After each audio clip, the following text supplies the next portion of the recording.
Hello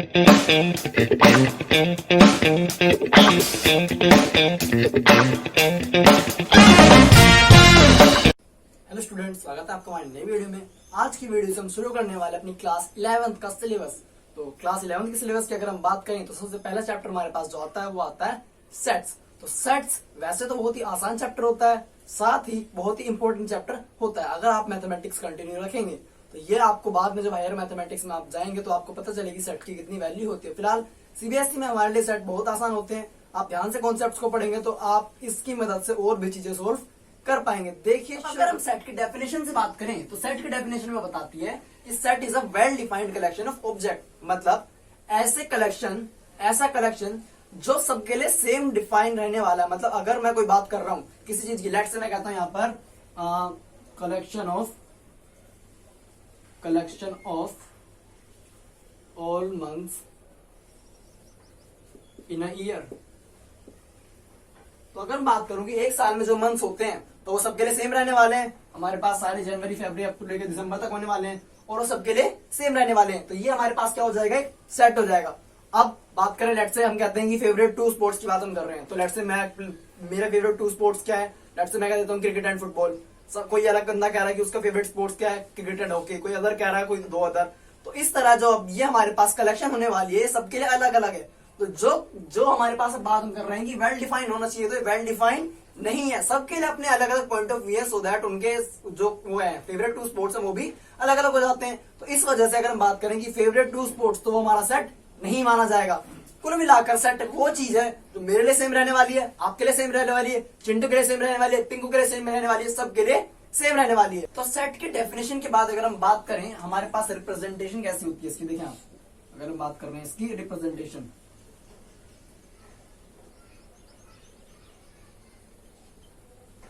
representation की अगर हम बात करें तो सेट को हमेशा कैपिटल लेटर से डोनेट करते हैं। किससे डोनेट करते हैं?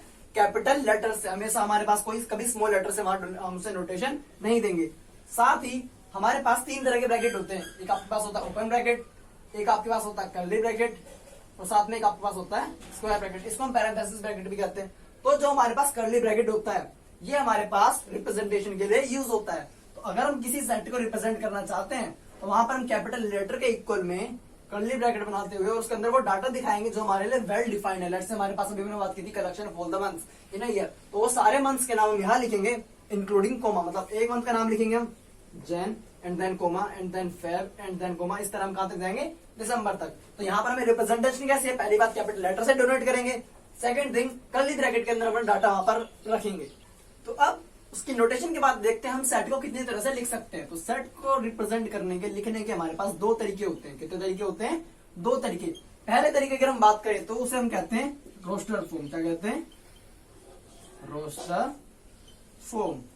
और सेकंड हमारे पास होता है सेट बिल्डर फॉर्म। अब ये दोनों क्या होते हैं देखें यहाँ पर। अगर मैं बात कर रहा हूं अपने रोस्टर फॉर्म की, किसकी बात कर रहा हूं? रोस्टर फॉर्म की। तो रोस्टर फॉर्म में जो मेरे पास सेट की रिप्रेजेंटेशन होती है उसमें सेट के अंदर मेरे एलिमेंट्स होते हैं। कौन होते हैं? एलिमेंट्स होते हैं। लेट्स से मैं कह रहा हूं यहाँ पर मेरे इवन नंबर है तो ये हो जाएगा 2 4 6 इस तरह लेट्स से 20 तक। तो ये मेरे पास एक सेट हो चुका है। यहाँ मैंने सारे एलिमेंट फिक्स किए हुए हैं। लेट्स से मैं कोई भी सेट नाम दे देता हूँ वोवल्स। तो AEIOU। तो ये मेरे पास क्या है, जब मैं सेट में अपने डायरेक्ट एलिमेंट पुट कर देता हूं तो वो उसका नाम देते हैं हम रोस्टर फॉर्म। लेकिन अगर मैं वहां नाम दे दूं उसको, क्या नाम दे दूं? अब यहाँ जो है हम सेट बिल्डर फॉर्म में क्या करते हैं, उस सेट की डेफिनेशन लिखते हैं। क्या करते हैं? उस सेट की डेफिनेशन। लेट्स से मैं यहाँ पर कह देता हूँ A इज इक्वल टू, अब यहाँ हम क्या करेंगे, उसके एलिमेंट्स ना लिखकर वहां पर डेफिनेशन लिख देंगे। लेट्स से हम यहाँ पर कहते हैं X such that X is vowel. क्या कहते हैं यहाँ पर? X is vowel. तो अब यहाँ पर देखा आप, अगर मेरे पास जो वोवल है, वोवल कौन कौन होने वाले मेरे पास? AEIOU।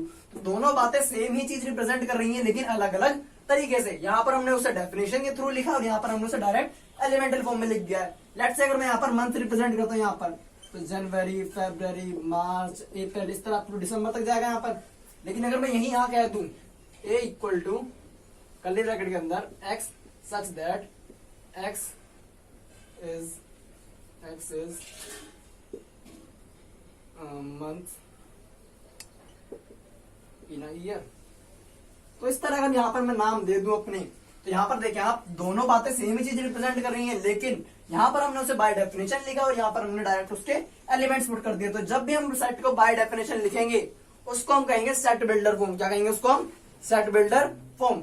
लेकिन अगर हम उसके डायरेक्ट एलिमेंट पुट कर देते हैं तो उसको हम क्या नाम देते हैं यहाँ पर?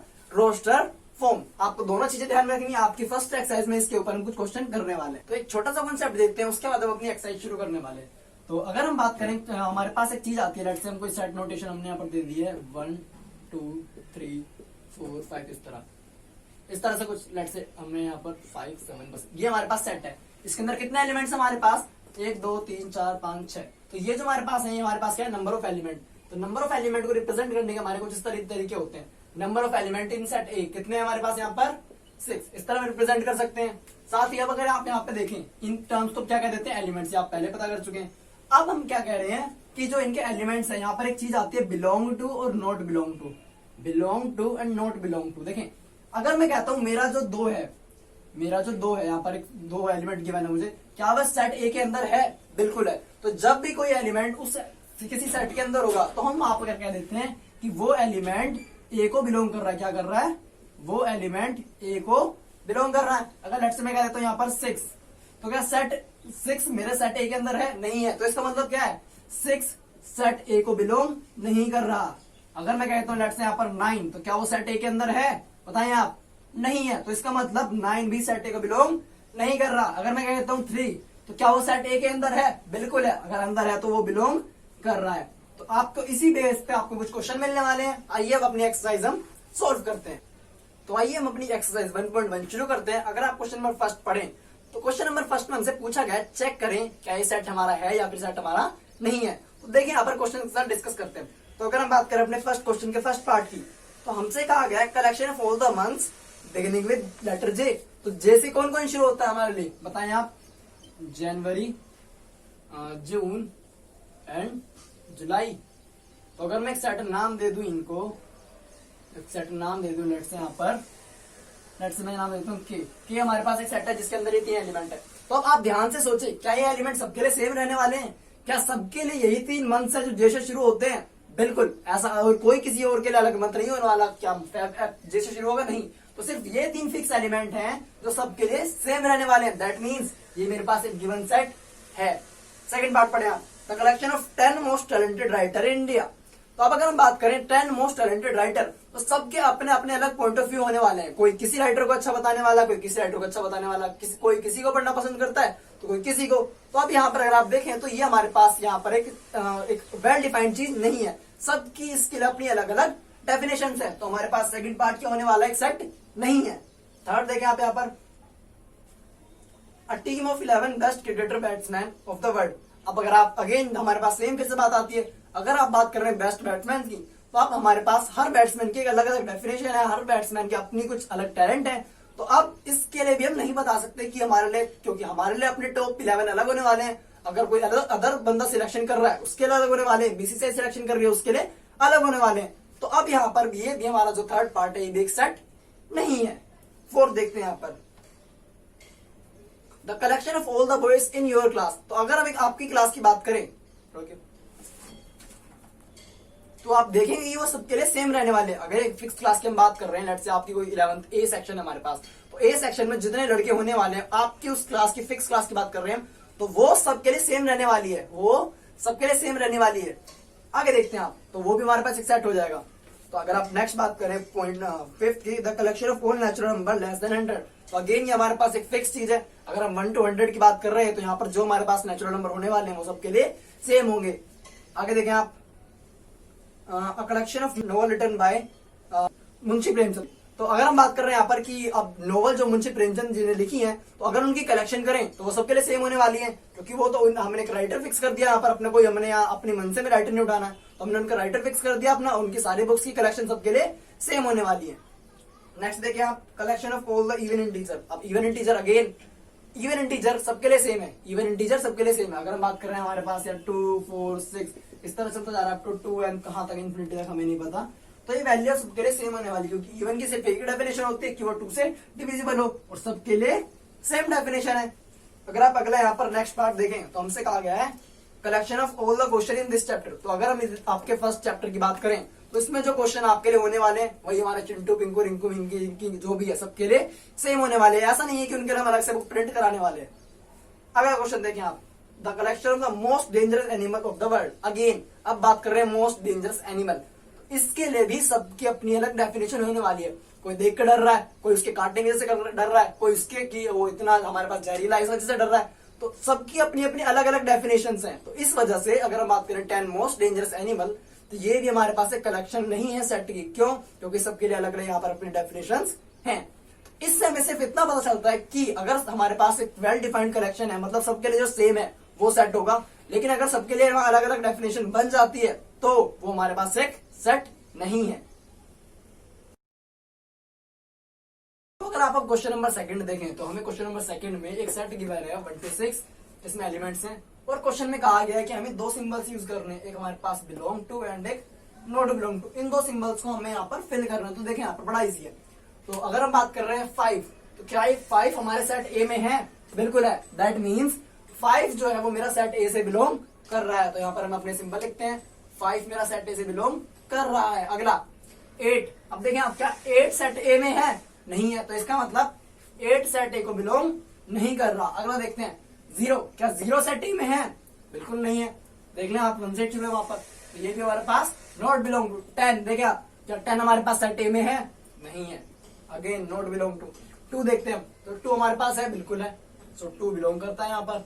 4 बिल्कुल है, तो 4 भी बिलोंग करता है। तो जब हमारे पास हमें लिखना होता है कि एलिमेंट बिलोंग कर रहे हैं नहीं कर रहे, तो उसके लिए ये दोनों अपने एक्सप्रेशन यूज करते हैं। तो अब अगर आप क्वेश्चन नंबर 3 देखें तो क्वेश्चन नंबर 3 में हमें कहा गया है कि हमें इन्हें सेट बिल्डर फॉर्म से रोस्टर फॉर्म में कन्वर्ट करना। बहुत आसान होता है, आप डेफिनेशन पढ़े और कन्वर्ट करने की कोशिश करें। तो फर्स्ट क्वेश्चन हमें गिवन है a is equal to x is an integer and, तो पहली बात x हमें कहा गया है इंटीजर है। तो इंटीजर हमारे पास क्या होते हैं? तो हमारे पास इंटीजर -7, 5, 3, 2, 1 जो भी हमारे पास सारे नंबर्स हैं इंटीजर्स हैं।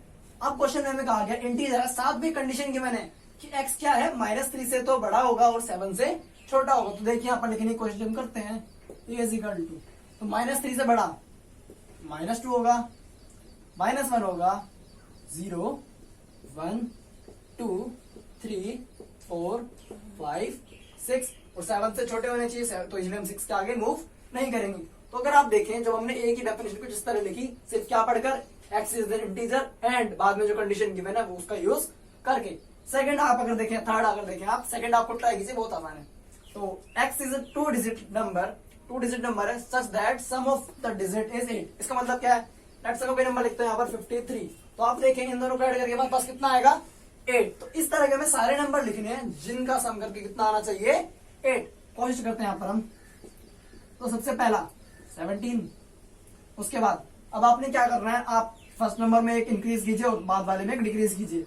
जैसे यहाँ पर इंक्रीज करने के बाद ये हो जाएगा 2 और डिक्रीज करने के बाद हो जाएगा 6, 26, आगे 37, आगे 37 नहीं 35, आगे 44, आगे हमारे पास 53, देन हमारे पास कितना 62, देन हमारे पास 71।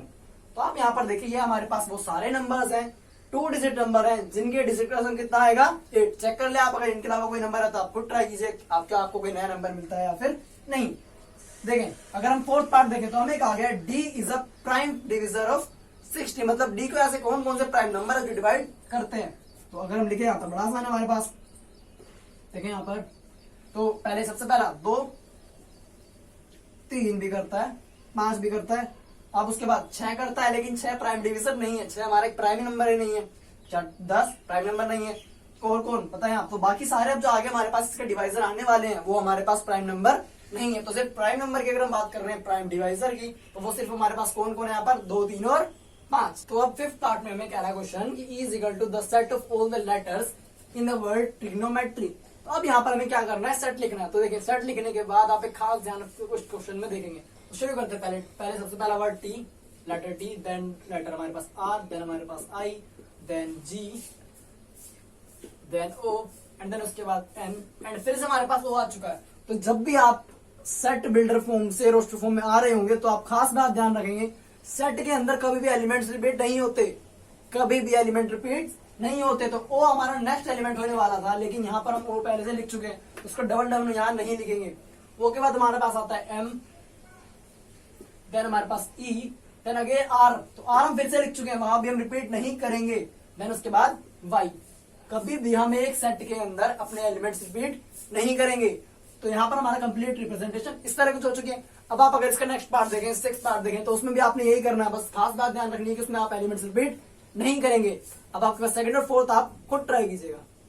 तो अगर आप क्वेश्चन नंबर 4 देखें, बिल्कुल ये थर्ड का ऑपोजिट हो जाता है हमारा। उसमें हमें कहा था कि हमें जो सेट बिल्डर फॉर्म है उसको हमें कन्वर्ट करना है रोस्टर फॉर्म में।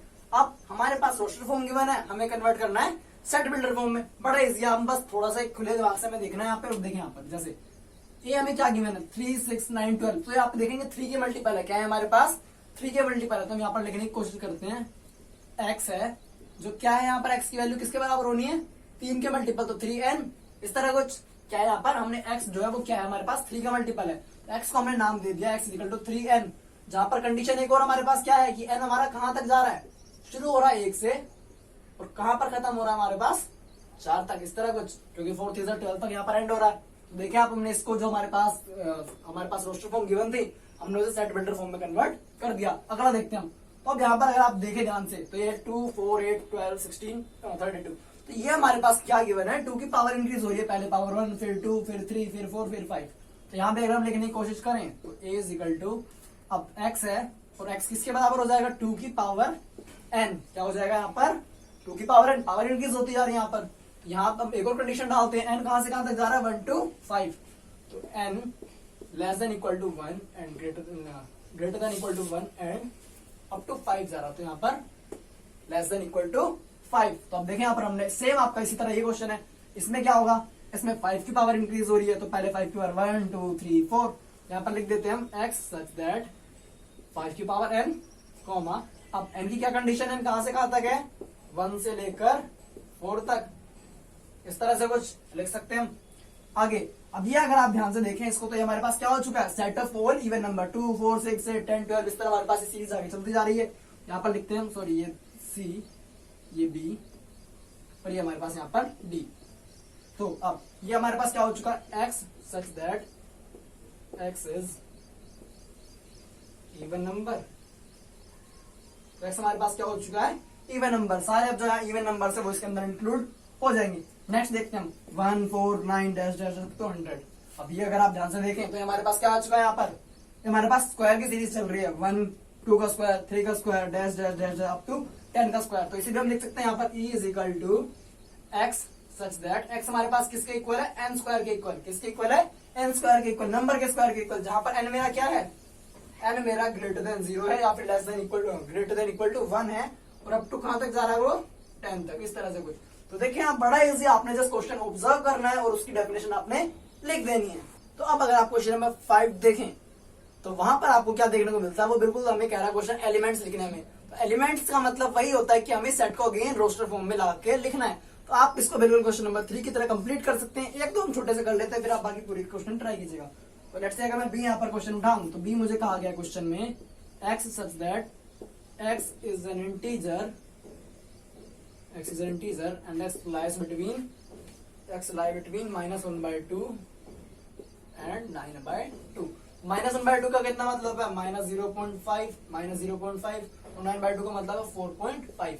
तो -0.5 से बड़ा हो और 4.5 से छोटा हो। तो इसे लिखने की अगर हम कोशिश करें तो यहाँ देखिए आप, -0.5 से बड़ा होने का मतलब 0, 1, 2, 3, 4। अगर 5 लिखूंगा तो 4.5 से बड़ा हो जाएगा। तो बस हम अपना सेट यहीं पे एंड कर देंगे। इसी तरह आपने बाकी सारे क्वेश्चन करने हैं। जैसे हमें क्वेश्चन नंबर 4 तक देखें तो लेटर ऑफ वर्ड लॉयल, तो आप यहाँ क्या लिखेंगे LOYAL कोमा लगाकर, ये आपके पास हो जाएगा। इस तरह आप 5th के सारे क्वेश्चन ट्राई कीजिए, आपसे हो जाएंगे। तो अब अगर आप क्वेश्चन नंबर 6 देखें, उसमें हमें कहा है इनको हमें क्या करना है, मिलाना है। तो कैसे करना है देखें, हमारे पास एक तरफ रोस्टर फॉर्म गिवन है, एक तरफ सेट बिल्डर फॉर्म। अब हमें मैच करना है कि किसका आंसर होने वाला है। देखें यहाँ पर अब कह रहा है क्वेश्चन फर्स्ट मुझे x is a prime divisor of 6। तो 6 के डिवाइजर लेकिन प्राइम, तो कौन कौन है हमारे पास 2 एंड 3।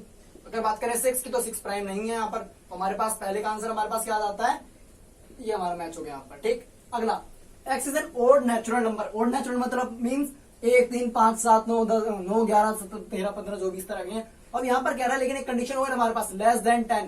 तो कहां तक आंसर आ जाएगा हमारा 1, 3, 5, 7 एंड 9 इजिली मैच हो गए। तो इस तरह कुछ। अगला, x is a natural number divisor of 6। अब नेचुरल नंबर भी है और डिवाइजर ऑफ 6 भी है। तो डिवाइजर ऑफ 6 वैसे होते हैं हमारे पास 1, 2, 3, 6। तो 1, 2, 3 6 हमारे पास 6 को डिवाइड कर देते हैं। लेकिन अगर इनमें से बात करते हैं प्राइम की, तो प्राइम से हमारे पास 2 और 3 रह जाते हैं। तो इसका आंसर हमारे पास आ चुका है यहाँ पर इस तरह कुछ। अब x is a letter of the word mathematics. Okay, तो अब अगर हम इसका सेट बनाने की कोशिश करें तो देखिए यहाँ पर इसका सेट अगर हम बनाए यहाँ पर, तो सबसे पहले m, उसके बाद a, उसके बाद t, उसके बाद h, उसके बाद e, फिर m आ गया। तो देखिए आप m यहाँ पर लिख चुके हैं। जब भी हम सेट बनाते हैं हम उसमें कभी भी एलिमेंट्स रिपीट नहीं करते, वो काउंट हो चुका होता है। तो m आ चुका है, a आ चुका है, t आ चुका है, I, c नहीं आया एंड s। तो आप यहाँ पर देखें अब ये क्या हमारे इससे मैच कर रहा है लास्ट वाले से। यहाँ पर आप कॉमा लगा लीजिएगा, सॉरी, इस तरह से कुछ। तो यहाँ पर आप देखें तो इससे हमें चारों आंसर अपने मिल गए। बस क्या करना है, हमने अपने खुले दिमाग से सोचना है कि इनकी हमारे पास रोस्टर फॉर्म क्या बनने वाली है, एंड देन हम अपना फाइनल आंसर रख देते हैं।